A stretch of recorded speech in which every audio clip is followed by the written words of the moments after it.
Aloha, ladies and gentlemen. Welcome. My name is Sprinklebeard. So this week there is a shard summoning event, and for new players, they might be asking like, "Hey, do I want Aeon? You know, how good is she? What does she do? Why should I care?" So in order to do these events, if we go to the event calendar, anywhere where we see her face, that is an event for us that pertains to her. That means that, okay, we need to be paying attention to these events. And in all honesty, I should have done these yesterday, and I kind of forgot to do one. So we're doing it today. Welcome. So ultimately, there are usually extra shards you can gain, but some of them might be in some of the events. So like, where is it? So right now there's Vault in the Sands, which is a contest. So a contest means that we are competing against other players to try to be in the top 5. And here you can see that we can win extra shards. I'm sorry, not top 5, top 3. If we're in the top 3, we can gain extra shards. So there is a reason for you to pay a little bit more attention to events like this, especially because on this account, we just pulled all of our shards last weekend. So we do not have enough shards to probably get done this spiritual altar coming up where you gain the bonus for summoning heroes to get more shards. So this is where you might have to plan out a little bit. All right, so instead of talking about that though, that's kind of the basics of here's how you can pay attention to the events. Yes, you are going to probably have to use a lot of your stamina refills to gain some of these effects. Make sure you're using up your friendship points. Bam. And if you're not sure about what the friendship point system is, if we go here to the left for our social, your friends, you can send gifts and you can receive gifts. I said that back. I did that in the wrong order. You can receive gifts and you can send gifts out up to 40 times a day. And then as you claim these hearts, you gain extra stamina. So little friendly piece of advice to start using more daily. So we're going to go into the gallery to look at her. I know that she is a mage, so we're going to go ahead and scroll down to mages, which are down here at the bottom. And she is this beautiful looking demon-human hybrid, whatever we want to call her. Aesthetically, though, she's very much my type. Hello, hello. We are first going to just look at some of the basic things. So she is not a defender or a fighter, right? She's going to be up on the platforms. So her block 1, she doesn't block anything. Her cost is 13, so she's very cheap to get out. Her revival time is normal at 60 seconds. We're now going to look at her stats at 6-star and 6-star fully promoted. So she is mostly going to be a control and debuffer. As we can see, her range is not affected by promoting her, so that can be an advantage for some people. Now, in terms of stats, most mages have around 3,000 to like 3,500 attack. So she's got a very low attack, very similar to Mari. Her defense is extremely low at 484. And normal defense is closer to, I think, like 700, 800 for mages. A lot of mages have the higher magic resistance, so that is good. Her attack interval is very quick, though. It's at 2. Typical is 2.6, so that feels better. And then all these other stats are kind of like set in stone. Almost every champion has 100 attack speed, 150 crit damage base, and 14 rage regen. That's kind of standard for everybody. So now let's look through her kit and see what's going on here. So she does have a talent, basic attacks target count +2. So instead of her just attacking 1 enemy for magic damage, she's going to attack up to 3 enemies. And she gains 3 rage from attacking enemies. So that is fantastic. Admittedly, I don't have her, so I can't tell you if that means that she gains 9 rage per attack, which could matter a whole lot. Looking at her ultimate skill cost is at 800, and she starts off with 200 when you first summon her. Casts a gravitational force, dealing 70% AoE damage per second to affected enemies for 4 seconds. So that's 280% AoE damage over 4 seconds. What's not great about this is that because it's 70%, that means that when you talk about like MR mitigation, she's not going to feel like she's doing a lot of damage. It's just going to tick over time, which still feels good. The force also pulls up to 8 surrounding enemies towards its center with a 1-time strength, inflicting slow. So for anybody who's not aware, a 1-time strength, there's only a couple champions that have this right now. It means to push them in or pull them in 1 block. So if they're 1 block to the north and you cast it 1 block to the south of them, they'll get pulled 1 block down. I don't know how big this AoE field is because there's no video for it. Obviously we could go onto YouTube, and I'm sure somebody else has done, has every champion in the game, has done a full review on every champion. But you'd be able to see there how much it actually pulls the champions in. But then it afflicts a slow. These slows I find very meaningful. I wish it would say the duration of the slow. Because here we can see the effect duration increased by 1 second, but I'm assuming that's this 5 seconds, and the slow might last for those 5 seconds. I'm not 100% sure. But this does have some extra damage on it, which is useful. Extra duration is great. Skill cost going down is fantastic.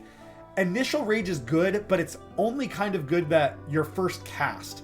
Cool, she'll get to her ultimate quickly, and then it just goes back onto its normal timer. So initial rage, although it's like a good thing to note, I never care too much about it. Like that doesn't help me understand the cycles of when it repeats. Here's the main reason why players are going to want her.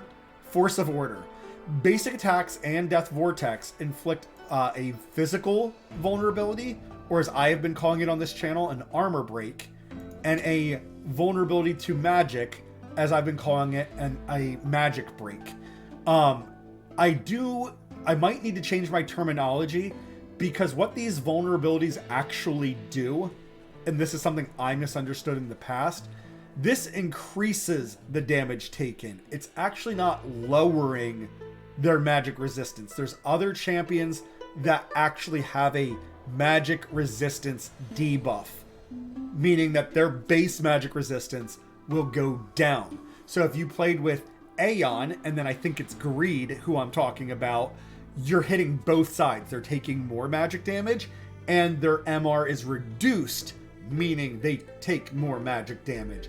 But that can be like a double whammy for you, in a sense. Or they're not the same skill. So if you're wondering how you can min-max some of your magic damage, that would be the way to do it. Finally, and this is again another amazing thing for her, she is a lord for the cultist specifically.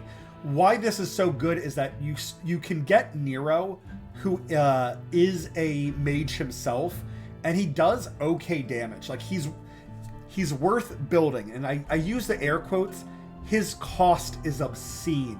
His cost is 29, which is the second highest in the game, and because he's a rare, his stats just do not justify that 29 cost.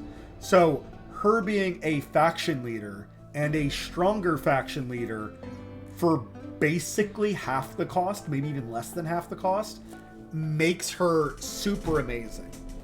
Then her faction bonus that they gain is increases the damage dealt to enemies inflicted with stun, freezes, immobilizes, and other control effects by 20%. This means any slows that her or Mari would cast causes targets to take an additional 20% damage from the effect. Most cultists are all magic damage, so we care much more about that magic vulnerability. But this does mean as well that certain champions like Greed, who is also a cultist, this means Greed and Iona, or Greed and Mari, super synergize together. Obviously, in this specific case, since we're talking about AEON and Greed would have this huge damage swing of, you would have the Lord skill giving 10% damage, then an additional 20% every time that she's slowing enemies down. Then you would have 20% from her passive if you fully skilled her.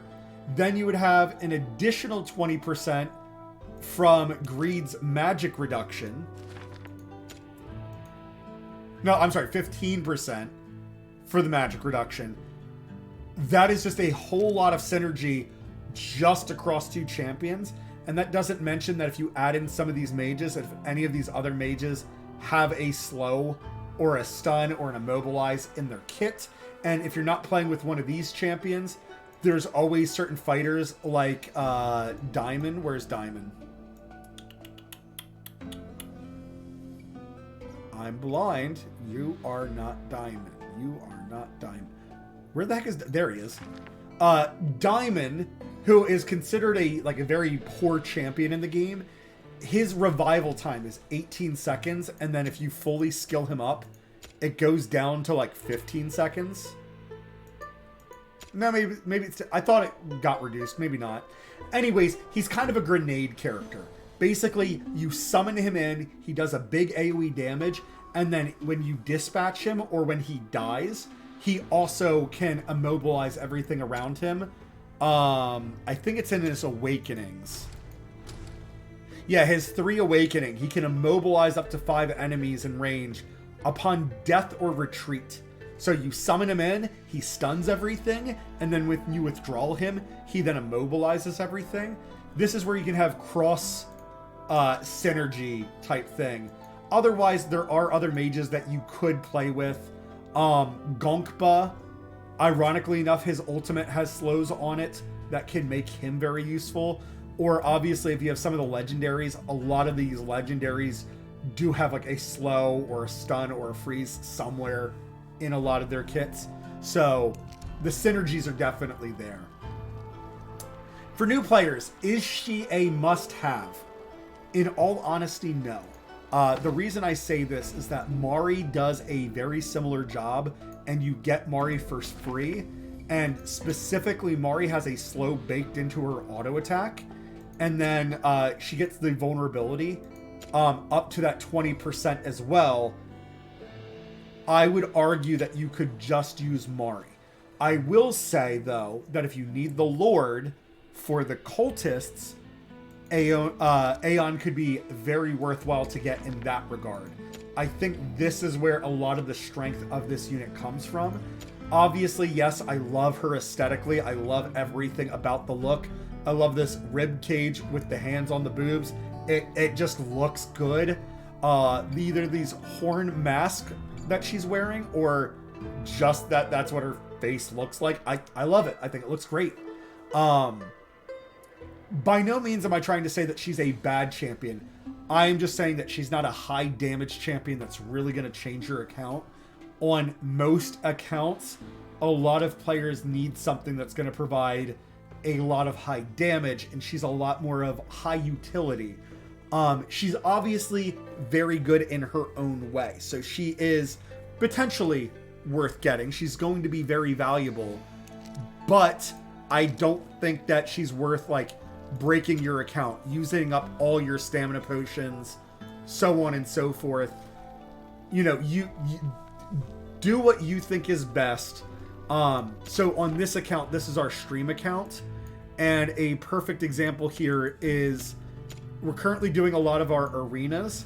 As long as I stay heavily on top of my arenas, I shouldn't have to buy more arena tokens to get this 150. I should be on pace to get this.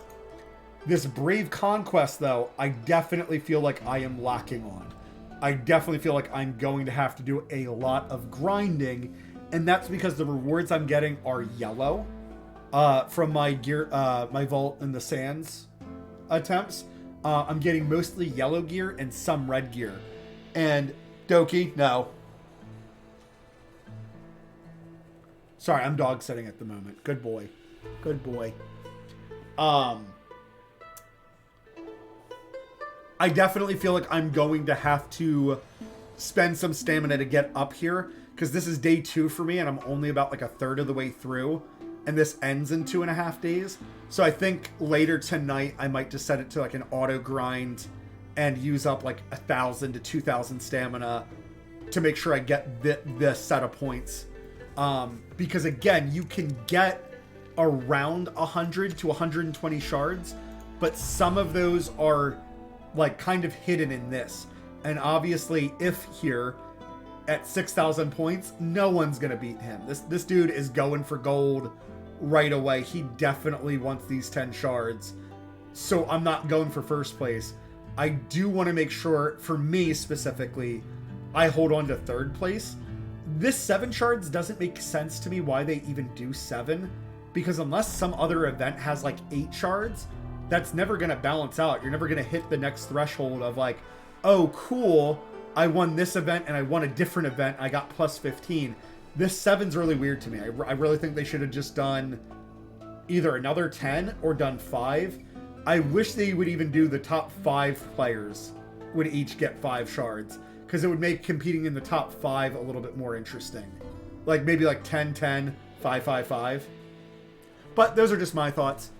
Guys, I hope you enjoyed this. I hope it was helpful. But of course, until that next time, ta-ta.